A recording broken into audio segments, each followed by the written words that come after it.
Hello everyone, my name's Justin Prince and welcome to episode 2 of my NBA 2K77 MyLeague. We look to become one of the greatest dynasties in the 1970s and 80s. And so far, that's looking very difficult to achieve. After losing to the New Orleans Jazz in humiliating fashion, things are piling up for our organization. First, an injury to Bruce Seals, who was one of our top scorers in the season opener. Then losing to the Washington Bullets in said game, we lost Seals 106-81 to start things off for simulating for this episode. Now keep in mind, our organization seems to have a habit of losing because of one or two bad quarters. And for some, including in coaching circles, it's described as simply as needing to win the quarter. And we lose a lot of the quarters badly. In particular, the fourth quarter against the Warriors, 34-21. But we did end up winning against the Houston Rockets. 99-88 was the final after we dominated in the third quarter. 38-22 was the difference in that frame. Fred Brown led the way in scoring with a double-double, 24 points, 10 rebounds. But many of the star players in the NBA are dominating against us. Bill Walton, 23 points, 20 rebounds, 11 assists. We seem to struggle to stop anyone who is over 85 overall in game. Now the draft class is led by Bernard King, followed by Brad Davis, Cedric Maxwell, Jack Sikma, and Marcus Johnson. A very talented class, but the goal is simple. Get Bernard King for this organization because he is a scoring machine in Sim. Now, speaking of in-sim, we're about to jump in for a CPU versus CPU matchup with custom CPU sliders provided for NBA 2K77 once more by Trailblazers, and we're taking on the Philadelphia 76ers. Now, this was a true test to see how we would play CPU versus CPU and judge where the team is at, because the 76ers entered this game at 5-6. Chance to see where we're at as an organization. In the first quarter, it was back and forth. Slammed back in by Mike Green on the putback. Then moments later, Julius Erving would go for the up and under through traffic and put in a layup. The 76ers, though, would start to build up a run moments later.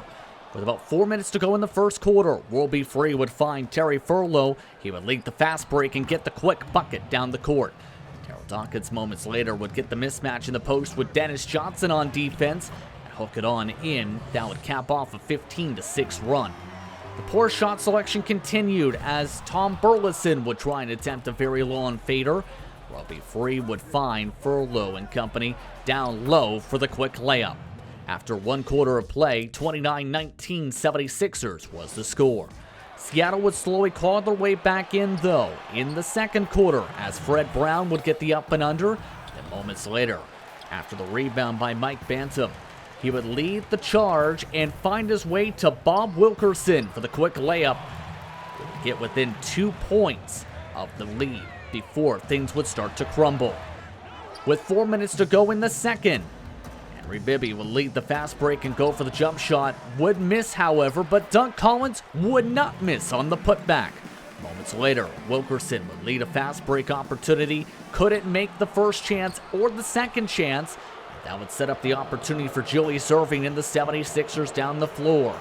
Already the Boo Birds coming out as Erving would make the jump shot and extend it to double digits. 53-33 was the score after 24. This would continue to the third quarter as one of the talking points of this game was Caldwell Jones. He picked up a whopping 28 rebounds, including this sequence with the putback, to help extend the lead even more so.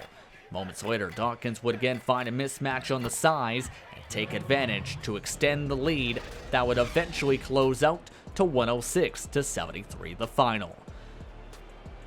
It was not the best game, to say the very least, for Seattle. 33% for the field shooting, and they were outshot by 10 attempts as well.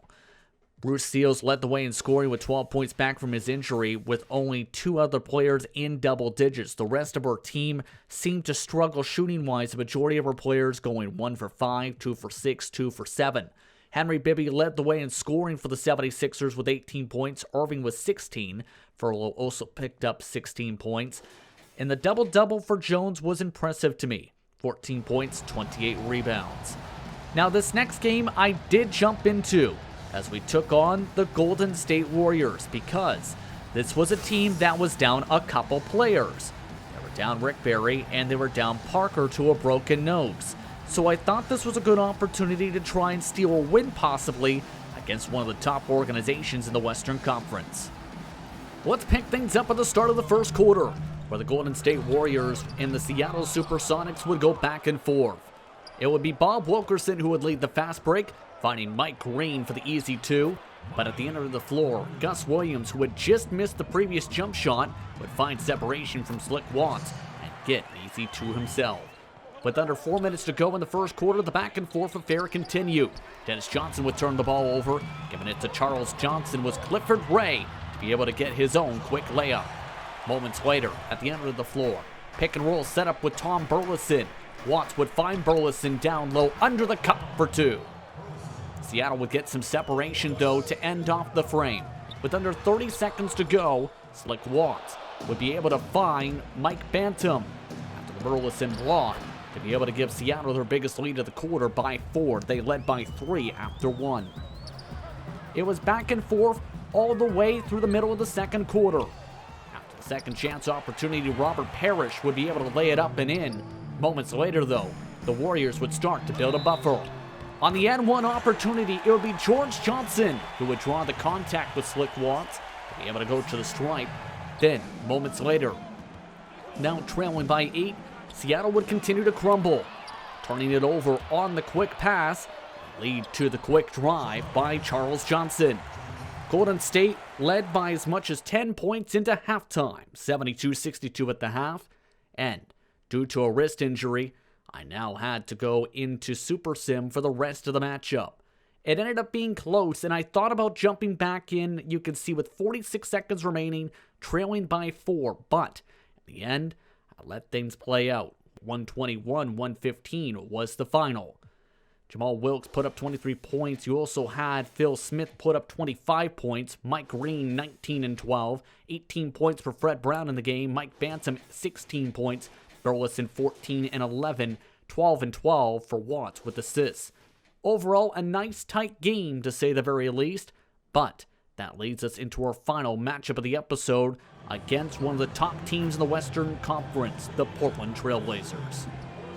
The first quarter once again started back and forth.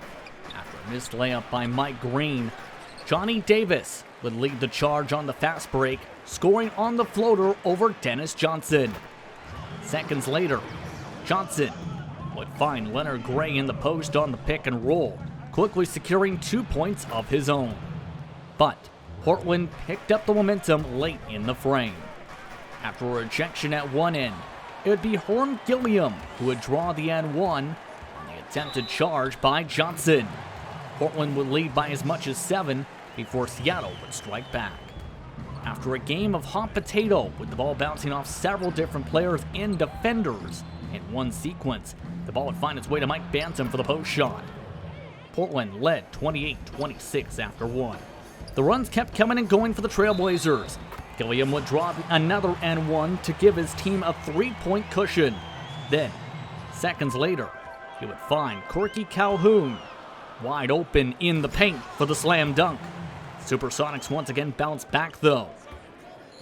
After a miss and a block down low, it would be Tom Burleson who would complete the spin post move on Bill Walton to bring Seattle within 3.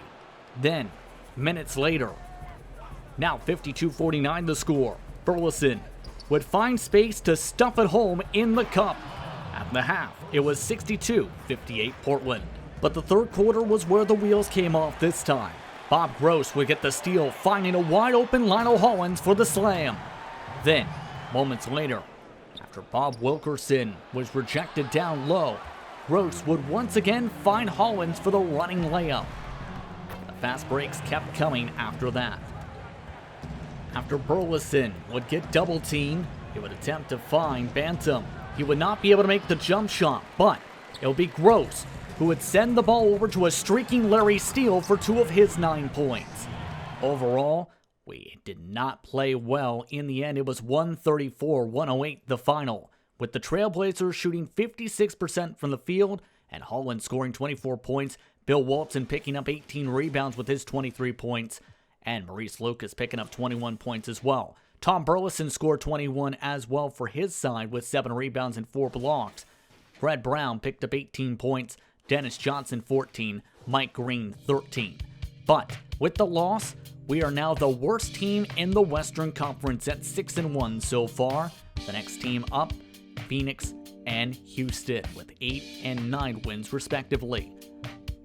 But that means we have a lot to discuss and a lot to do for the next episode as we look to try and get in the win column. With that, it's time to say goodbye. I'm Justin Prince. Thank you for tuning in for episode 2 of my NBA 2K77 MyLeague.